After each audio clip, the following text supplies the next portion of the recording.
and you've heard a bit of the history. I was born in KwaZulu-Natal. I've lived in Canada for almost 20 years. But when Mandela was released from prison in 1990, all of us exiles, we returned home. Yeah. So we have a lot in common. Which is?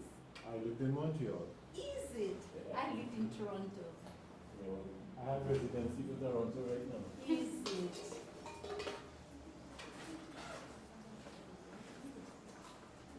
So we can start the dialogue.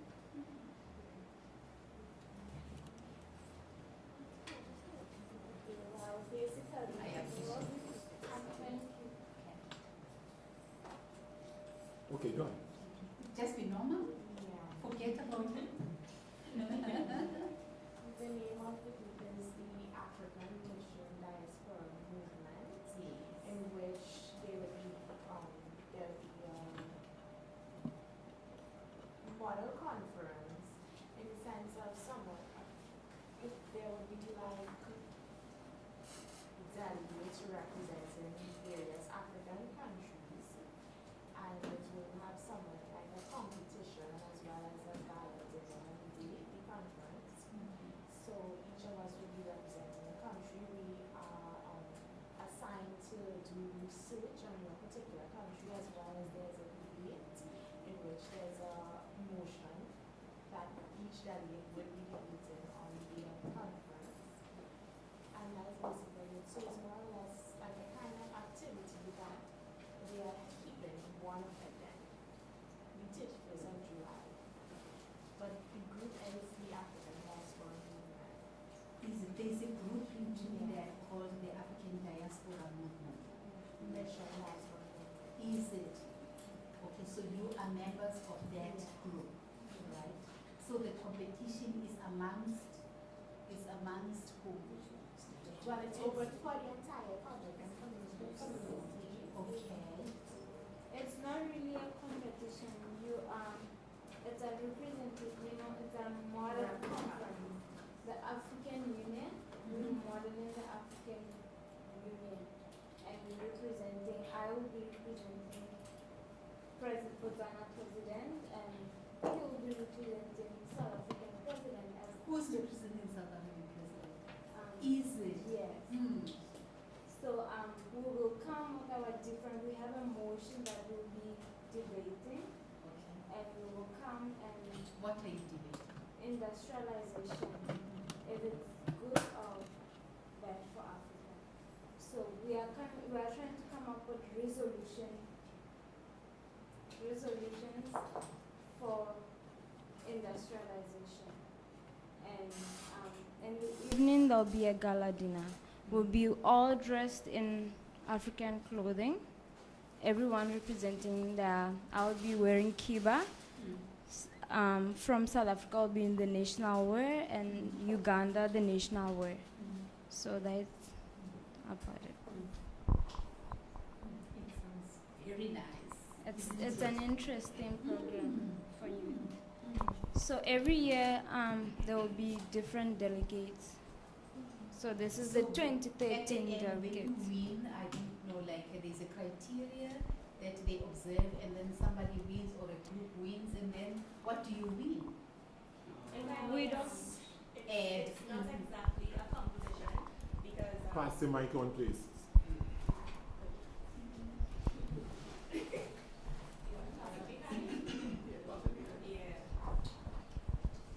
I'm impressed. There's so many women. That's great. it's not really a competition because in the beginning there are 10 delegates representing 10 different African countries, and for the past In South Africa, Mozambique, Uganda, Tunisia, Botswana, of course. Botswana, we have Ghana, Nigeria, Ethiopia. No, how many was it? 8 I called. Tunisia and Kenya. That's the 10. But it's not that we only going to debate the question, which is, be it resolved that industrialization would help Africa, will the different African countries economically. We will also put on 10 weeks of training. We had different facilitators, so it's not that we're just going there presented a question and debating. Information was provided for us by different people who are well informed, and apart from that is also teaching all of us and our standings about being well-rounded individuals, because we were also taught about etiquette. We also learned about protocol. So it's not just that we go in there on the 31st and we go in to debate a question. We are going there well informed, a lot more than we were when we came in. And in terms of our perception on the whole, I would say that the African mission diaspora movement, it's helping young people like us who may have been introduced and know a little about, but it helped us to be more informed and get facts more than just going about and saying, well, I get this from the internet and I know this because of the internet. And we also had one-on-one action.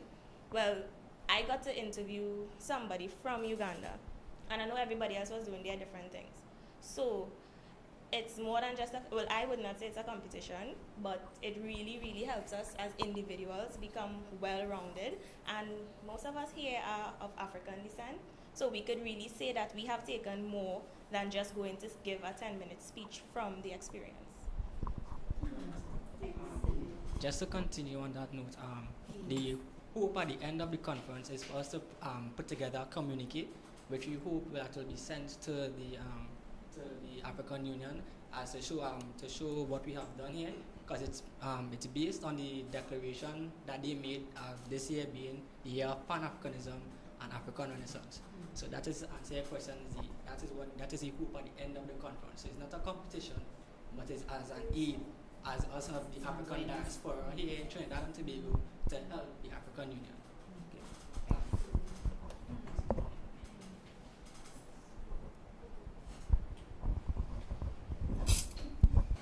What do you think are some of the ways which someone could hold on to their identity, in that you travel, you lived in different places, but at the end of the day, you identify yourself as a South African or but Botswana. yes, Or Botswana. What are some of the ways would you recommend that someone stays true to their identity, even though it could go out there and get caught up? Go to India, I can go anywhere. I remain who I am. What I am now is how my mom and my dad raised me, isn't it? So it does not matter where I go. The values, that I hold are from my family. So family is very important, isn't it? You are all here coming from different families, but there is something that makes you different from the rest of the people, the way unique. The way you are raised by your family. By the way, in Africa, I'm sure you have lived there, family is not just your own biological mother and father. The whole street or the whole village, they become your parents as well. So when I grew up, if an older person noticed that I was being naughty in the street, they had the power to reprimand me. You understand? Because all the elders there are my parents. That would have been a thing that would have happened in Trinidad and Tobago a few decades ago. Easy. But I would assume It's changing. Lost. It is unfortunate. But I think for us, the reason why we still hold on to those values is because we have the extended family. Yes. So even if somebody in the street wouldn't discipline you, but your aunt, your great-grandmother, your great-great-grand-aunt can discipline you. Of course, because I recall my grandfather, we could not have spoken to any person, whether it be my aunt or my elder sister, we could not have spoken to them in any manner, whether rude or disrespectful. We could not have done it. And he will address you and he will ask you, are you speaking? Is your aunt you're talking to? And he will address that one time and you would be reprimanded for that. But now, and I recall years ago, very small, I was passing, and I have this thing about whistling. And I was passing, walking on the pavement, and an aged woman stopped me. And she said, young lady, it's not good for a girl to whistle. And immediately I stopped, She addressed me like that. No, normally you wouldn't get a young person, somebody addressing a young person today. They would probably just use some term and wouldn't even listen to that person now. Nothing true that. So it is values, the values from your family, and your family is extended. You know, it is the elders in the community, it is your church, it is the elders at school, and so on and so forth. Yeah. So I don't know, like, I have not lived here, long enough for me to ascertain, what actually goes on in families, in the family nucleus. How long have you been?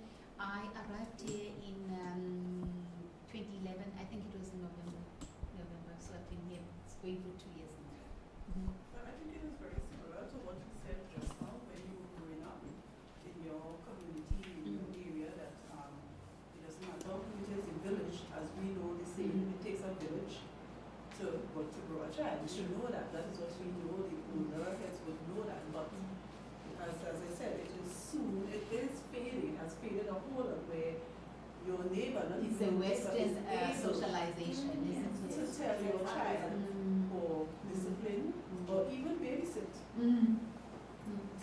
It's very challenging now in a society like ours to do something. And our elders, they live and die at home. We never place them in nursing homes or chronic care facilities, and so on and so forth. And you found that the elders didn't develop Alzheimer's because they were kept active and so forth, surrounded by the young. I'm sorry. Yeah. So you are finding that that is the case as well here, right? I hope. I think as somebody who has lived outside where I'm from, to have your family, because my grandmother still calls me and asks, what are you doing? She still put that disciplinary, she's not saying, okay, fine, you're on your own, even though she knows I'm mature, I'm on my own, I can make my own decisions. But she still asks you, are you studying? Are you doing this? Are you, because it's that motherly you get from your relatives, your distant Extended relatives. family. So basically what you're saying is that it's not as easy to lose your identity and your sense of self if you have proper positive family values instilled in you. Yes. So do you enjoy Trinidad? Well, obviously I love it. You know what I like most about it is the fact that until I speak, people will assume I'm a Trini. And I like that. When I go to church, you go to church, human beings are very territorial. What I mean is when you go to church, usually you will sit at the same place. Do you do that as well? So I sit in this particular pew, and then this lady comes to me. She's talking away. When did you come back? And she's telling me a whole history that I did not know anything about because she was mistaking me for somebody else that she knew. And this happens to me here a lot. You know, people will say I look like so-and-so when they discover that I'm not that person. Yeah. But one thing is, once you open your mouth, the accent, yeah. Yeah. First thing they ask. But otherwise, I like it here a lot. And when I came, it was President